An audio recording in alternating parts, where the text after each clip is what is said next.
ay managsiyawi ng magandang ibig, dahil sa Diyos ay pag-ibig na si Kristo'y sila ay tatlong aring nagsidalang.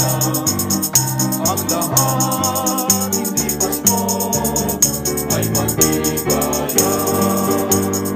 Ang taon ay magpagong buhay ng lumigaya ang ating bayan.